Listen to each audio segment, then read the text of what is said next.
Our well-being is fully dependent on a healthy natural environment. It is essential to our economy and our everyday life, as well as our health and happiness. The natural environment is being destroyed as a result of human activity, and it is our obligation to save it. The trees is the vital and biggest plants on the planet. They give us oxygen, store carbon, stabilize the soil, and give life to the world's wildlife. They also provide us with materials for tools and shelter. Protection and prevention of trees in our environment is one of the most pressing concerns confronting humanity today, which we often ignore. So in order to prevent the depletion of our natural resources and to revitalize our environment, we must engage in tree planting initiatives and implement appropriate maintenance and sustainability methods.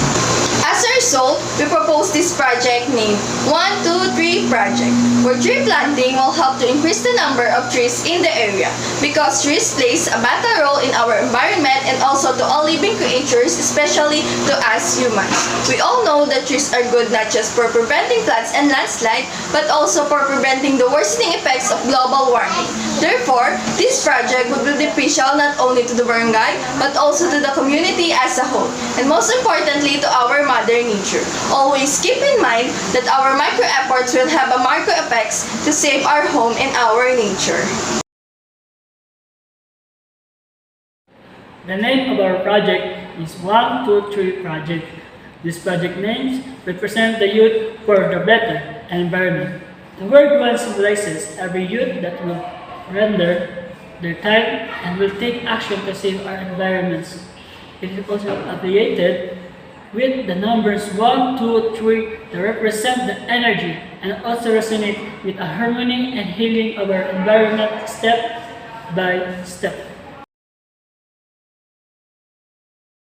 Specific service. When it talks about specific service, this mainly focus on the service of tree planting, distributed by 20 volunteers in different barangays in Cabuyao, Laguna.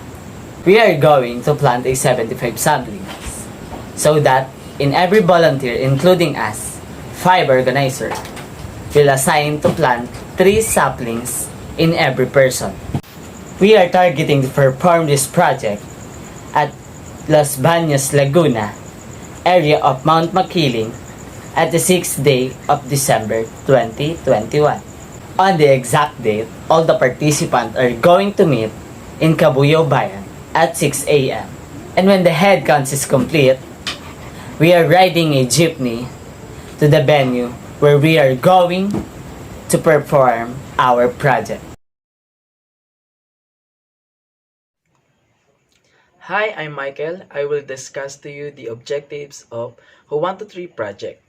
First objective is to prevent the depletion of natural resources and to revitalize the environment. Second is to preserve the beauty of Mother Nature. Third is to revitalize the soils that prevent floods and landslide.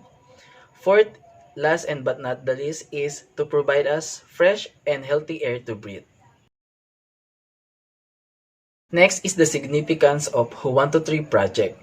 The significance of this project is to protect our environment from the harmful gases, chemicals, and waste that we use in a daily basis.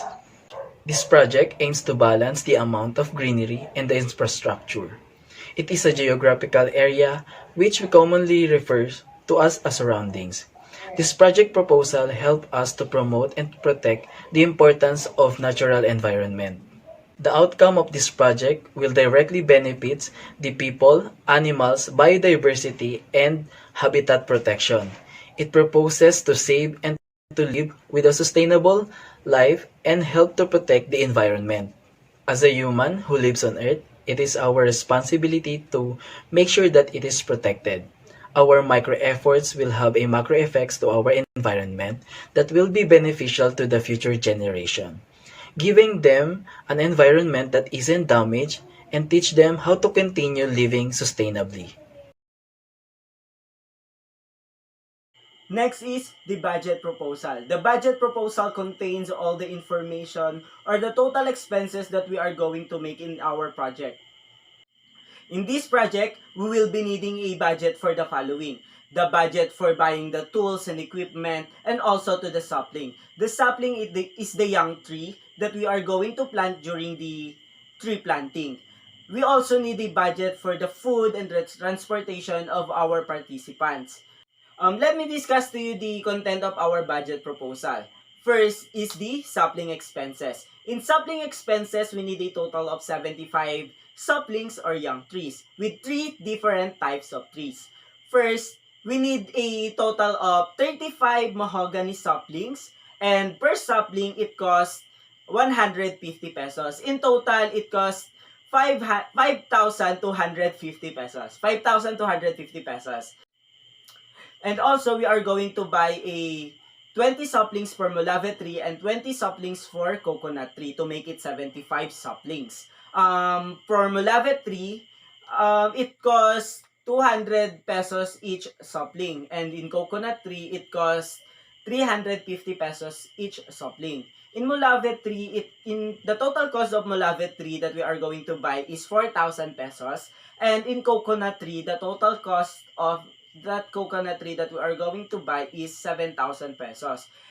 And the total cost that we are going to spend in buying the sapling is 16,250 pesos.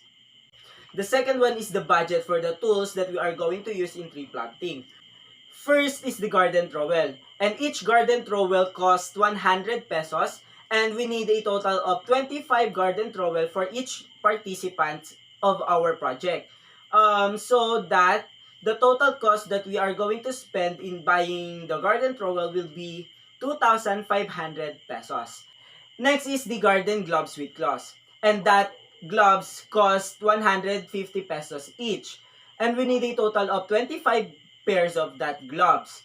So that the total expenses that we are going to spend in buying the garden gloves with claws will be 3,750 pesos. And also, we will be needing a water sprinkle or water can. The water can or water sprinkle costs 180 pesos each. And we will be needing a 5 pieces of that. So, the total cost that we will be spending in buying water can or water sprinkle will be 900 pesos. We will be needing also the steel measuring tape to measure the spaces between the trees that we are going to plant.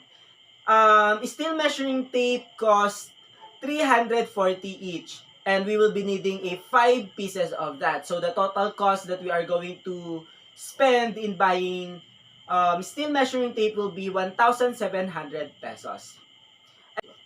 All in all, the total expenses that we are going to spend in buying the tools for tree planting will be 8,850 pesos. The third one is the budget for the food. For our food, we decided to prepare a rice meal with chicken.